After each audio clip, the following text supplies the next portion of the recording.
Good morning. I'm in the barn. I said to Keith, if I'm supposed to be telling these stories, I got nothing. All these experiences, I can't think of any of them. He says, you know what, if the Lord wants you to tell him, he'll bring him to your mind. So I said, okay. And right after that conversation, I had to stop by my mother's.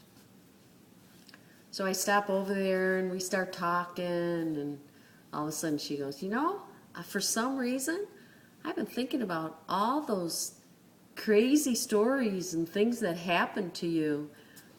And she starts rattling them off. And I'm like, oh my gosh, my easy mom, spiritual powerhouse. So I told her, the Lord inspired her because I got nothing. So because of my mother, here's one of the stories. I was driving down North Avenue, and I stopped at an intersection, and the green light, that's going this way. Here comes a motorcycle.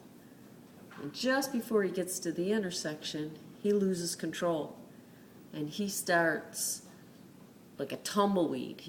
I'm seeing arms and tires and handlebars and legs and a head, right across the intersection, just tumbling. And then he comes to a stop. And right away I pull over. I'm the type that, I don't know what I'm going to do, but I'm running into the fire. I don't know CPR, nothing. So I pull over, I run over there. There's one other person, and they get on their cell phone, and he says, take my helmet off, I can't breathe. And I know you're not supposed to move him, but I took his helmet off. And I'm like, I know they talk to him to keep him from going into shock. I do know that. So I say, what's your name, Where do you live?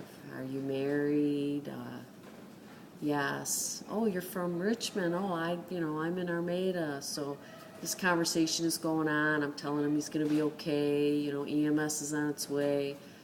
And inside, I'm thinking, every bone could be broken in his body. I'm panicking, but I'm trying to, be calm for him.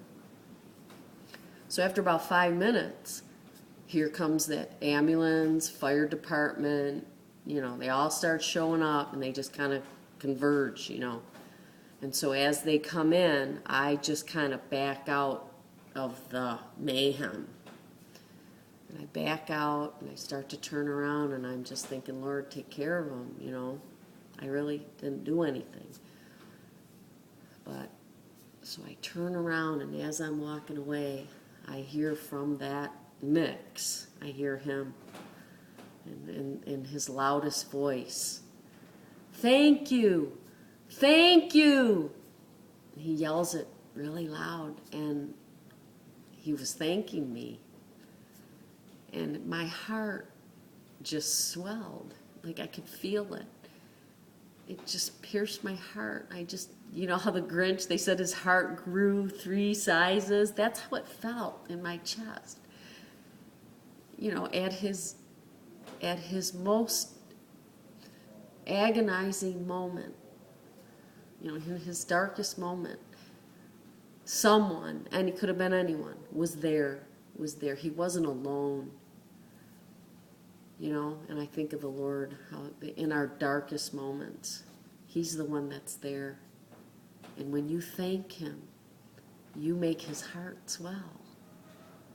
That's what I got when that happened. I'm like, I understand what the Lord feels when you thank him. His heart swells because he loves you and he's there. Thank him. And it was a wonderful experience. And so the next day, I called the hospital to find out how he was. And do you know that he was fine? There was nothing. Now, I saw how he, across the intersection, I think they said he broke his pinky. That's a miracle. So every time you thank the Lord, you make his heart swell. Not only does that make you feel good,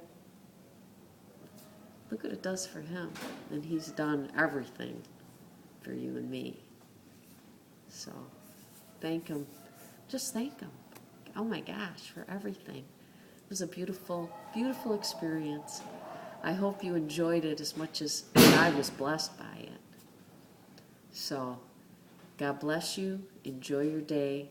And you can thank my mom, because I got like 3 more written down that she told me that I totally forgot about. So thank Mary Jane. I'll talk to you soon. Bye-bye.